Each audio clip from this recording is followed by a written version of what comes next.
99% of people are not willing to do what it takes to make their dreams come true. The Marines have a saying, everybody wants to go to heaven, but nobody wants to die. The center of bringing any dream into fruition is self-discipline. You know, something as simple as food and eating. It's not about your body as much as it is about your mind. It's getting command of your mind to be able to choose actions that are in your own best interest. Every day we are choosing that's not in our own best interest. So if the world is attacking you and the world wants to fight you and the world's trying to hold you down, so you're gonna kick yourself in the balls? So you're gonna stop yourself from getting what you dream. And I think the word discipline has kind of gotten a bad name. We think about it in terms of punishment. I'm not talking about discipline in that way. I'm talking about discipline in the sense that you forego immediate pleasure for the exchange of long-term self-respect. I believe that self-discipline is the definition of self-love. That when you say that you love yourself, that means that you have behavior towards yourself that is loving. Self-discipline is the center of all material success.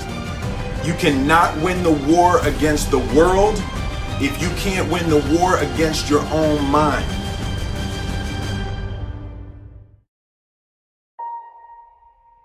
Self-love is when you say to yourself, oh, man, look, I know you and that girl got a real connection. I know y'all vibe, but that's your girl's cousin. So I love you too much to let you do that. It's like you say to yourself, hey man, look, I know you want to eat that pizza and it'll be really good, you know, but I can't let you eat that, man, because if you eat that pizza, you're going to feel like shit, you know, and I love you too much to let you eat that. Self-love is, hey, look, I know you got a test on Monday, you know, and I know you really want to go out with your friends. It's Saturday night, you want to go out, but if you fail that test, you're not going to feel good about yourself. You know, I love you too much to let you go out tonight. Self-discipline is self-love. If you want to be happy, you have to love yourself, which means you have to discipline your behavior. The road to sustained happiness is through disciplining your behavior. We tend to base our self-esteem on what other people think. And that's not really self-esteem. Self-esteem is supposed to be how we feel about ourselves. And I was just saying how dangerous it is to allow other people to determine how you're going to feel about you. And it's kind of like looking into a broken mirror. You're going to look in a broken mirror and then change your face to try to look good in this defiled, busted, broken mirror. And it just, other people's opinions is a really way to determine how we feel about ourselves.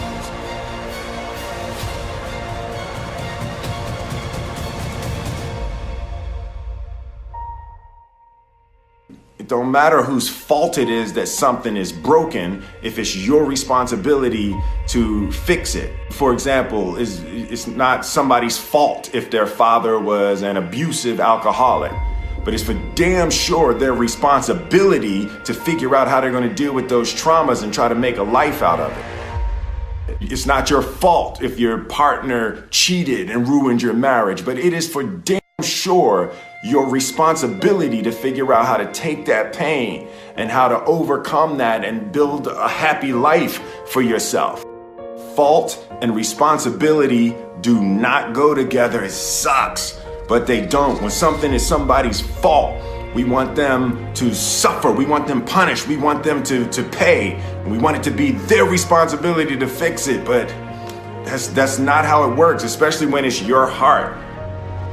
Your heart, your life, your happiness is your responsibility and your responsibility alone. As long as we're pointing the finger and stuck in whose fault something is, we're jammed and trapped into victim mode. When you're in victim mode, you are stuck in suffering. The road to power is in taking responsibility. Your heart, your life, your happiness is your responsibility and your responsibility alone.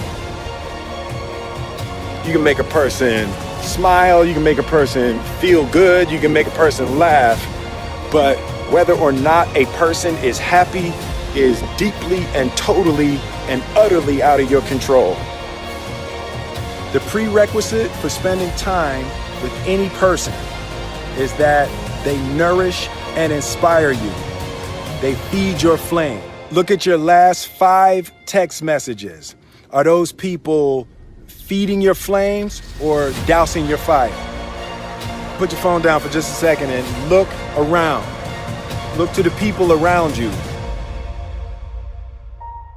Are those people throwing logs on your fire or are they pissing on it?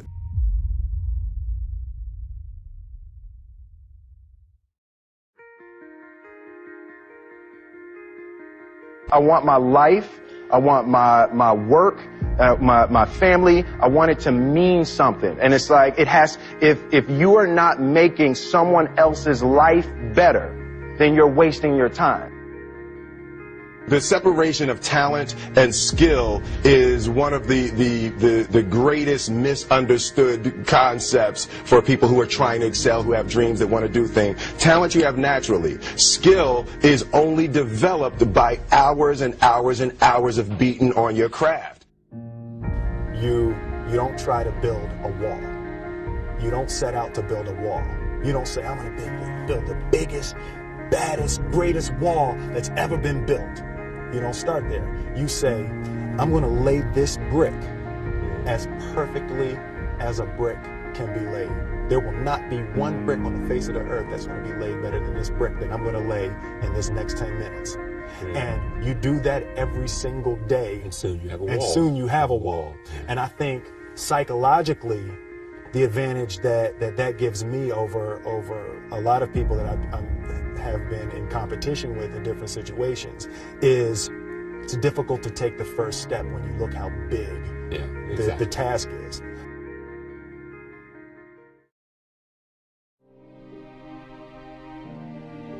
The definition of who I am is very clear to me, and it also redefines who I want to be, in that I know for a fact that I'm stronger than I thought I was. You know, you can't help but ask yourself the question, what would I do if I was in Muhammad Ali's shoes? I'm motivated by fear. I hate being scared to do something. And I think what developed in my early days was the attitude that I started attacking things that I was scared of. Why were you scared in your bed the night before? What do you need that fear for? Just don't go. Why are you scared in your bed 16 hours before you jump? Why are you scared in the car? Why could you not enjoy breakfast? Fear of what? You're nowhere even near the airplane. Everything up to the stepping out, there's actually no reason to be scared. It only just ruins your day. You don't have to jump. And then in that moment, all of a sudden, where you should be terrified is the most blissful experience of your life. And God placed the best things in life on the other side of terror.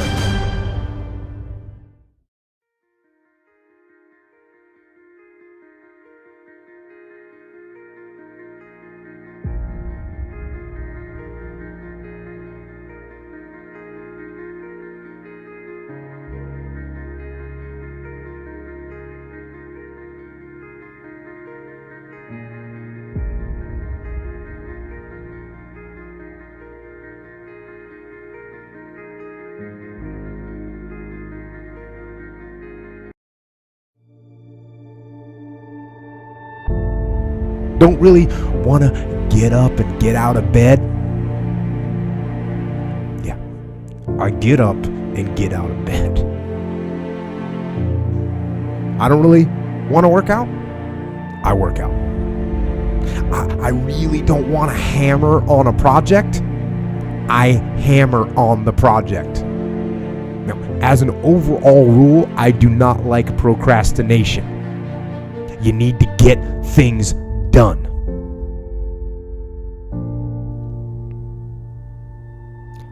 But if you are going to rest, that is one thing that you should procrastinate on. That's the one thing I want you to put off until tomorrow. Now, these could be signals that you need some time off. And those signals might be right. They could be correct. But don't take today off. Don't give in to the immediate gratification that is whispering in your ear. Shut that down. Do not listen to that little voice. Instead, go through the motions. Lift the weights, sprint the hill, work on the project, get out of bed. If you only have 24 hours in a day, your success is dependent upon how you use the 24. You gotta hear me. People talk about Oprah Winfrey, Ted Turner, Warren Buffett. Listen to me. I don't care how much money you make. You only get 24 hours in a day. And the difference between Oprah and the person that's broke is Oprah uses her 24 hours wisely. That's it. Listen to me. That's it. You get 24. I don't care if you broke, you grew up broke. I don't care if you grew up rich. I don't care if you're in college, you're not in college. You only get 24 hours. And I blew up literally. I went from being a high school dropout to selling 6,000 books in less than 6 months. What happened in my 24 hours? I was like, okay, Eric, you got to get a grip on your 24 hours because you're about to be broke for the rest of your life. And that's all I need you to do for me. I can tell you all about your life if you just write down your 24-hour schedule for me and you let me look at it. I can tell you where you're going to be in 5 years. I can tell you where you're going to be in 10 years. I can tell you where you're going to be in 20 years if you keep that schedule.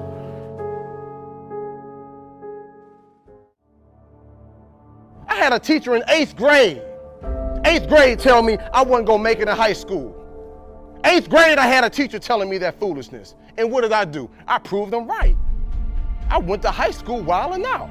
9th grade year, wild out so bad, that school kicked me out. They was like, we can't even take this no more. Kick you out. Go to another school. I completely flunked that. Go to a 3rd school and finally begin to get my act together. I'm proving everybody who did not believe in me right, and the few people who did believe in me, I'm proving them wrong. Again, we're dealing with it matters of the heart now. A lot of times we behave in the way we behave because we don't feel like we got worth or value. We don't really recognize the heritage of who we are and what we can do. So we just on that, I'm just gonna do whatever and get a couple laughs. But when you recognize how great you are, when you recognize that champion that's inside you, you'll say, you know what, I got more to give. There's more to life than this right here. I deserve better, you deserve better. And then you'll say, you know what I'm gonna do? I'm gonna prove everybody who didn't believe in me wrong. And the few people who do believe in me, I'm gonna prove them right. And when you do that, everything inside your life changes. I just start saying, before I make decisions, I just start saying, okay, is this gonna make my mama proud? Or all the people that's hating on me, is this gonna make them say, see, I told you.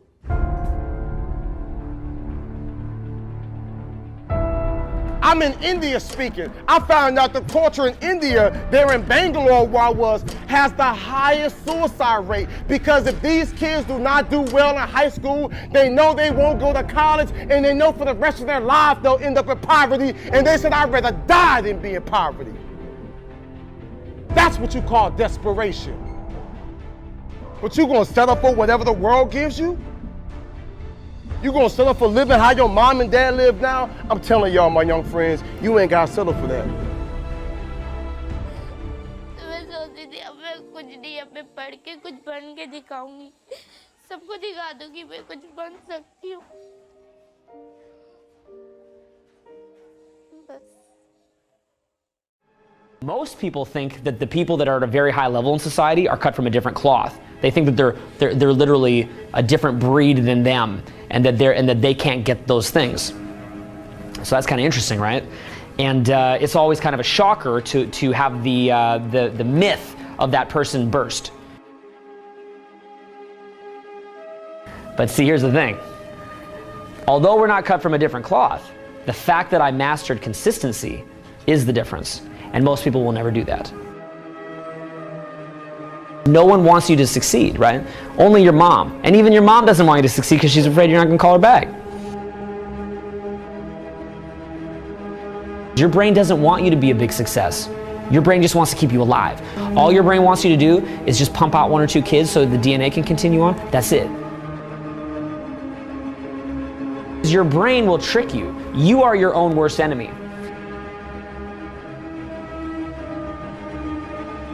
I know that if I fail to do that, I am not instilling those habits that's gonna have a big picture, long-term goal.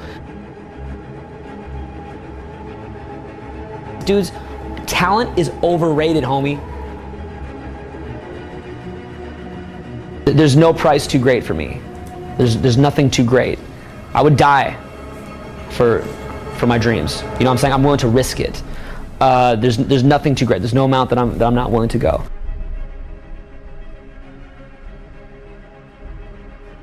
You can accomplish anything you want, man, if you're willing to do it, right? But again, you'll realize that what you think you are is not what you are. You become something else.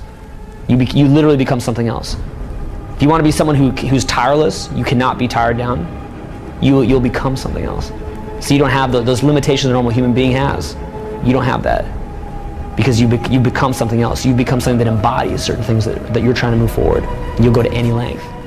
So you're not going to get tired because dude, at that point you have God on your side. That's not even you anymore, dude. Big. It's like, you know how? What I do is I focus on maybe 1 or 2 or 3 things at a time, and then I just do it. And then I get that done, and then I do the next thing. And then I get that done, and then I do the next thing. No one's gonna put you on. You have to put yourself on. No one's gonna put you on. So you make that choice. You just do your small tasks and you do it. But see, no one wants to hear that. Success is about just quiet little actions, getting rid of anything that's unnecessary.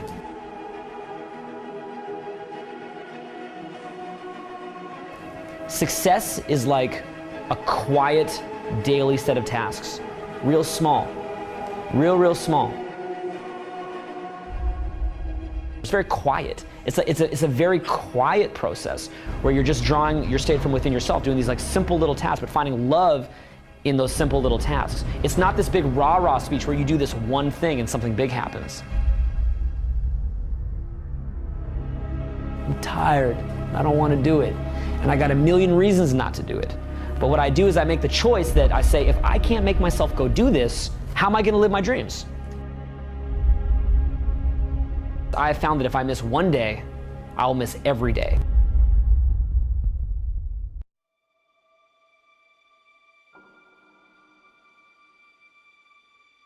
People are always wondering what the next step in life is. And I say, life's a little bit like a maze, you know? Till you walk down one hallway and try to open the door, you don't know if it's a dead end or not. And people are trying to sit back, and that's where the procrastination comes in, and look real far down the hallway. And I'm like, just walk. Small and steady wins the race. What's the fastest way to change your life? For me, I think it's understanding how to set up daily routines with alternating brain and body training, and killing procrastination. The little win with your family when you feel like watching TV sets you up for another win the next day. A little win of getting up at 5 o'clock and running your morning routine sets you up for a habit of a 5 a.m. club.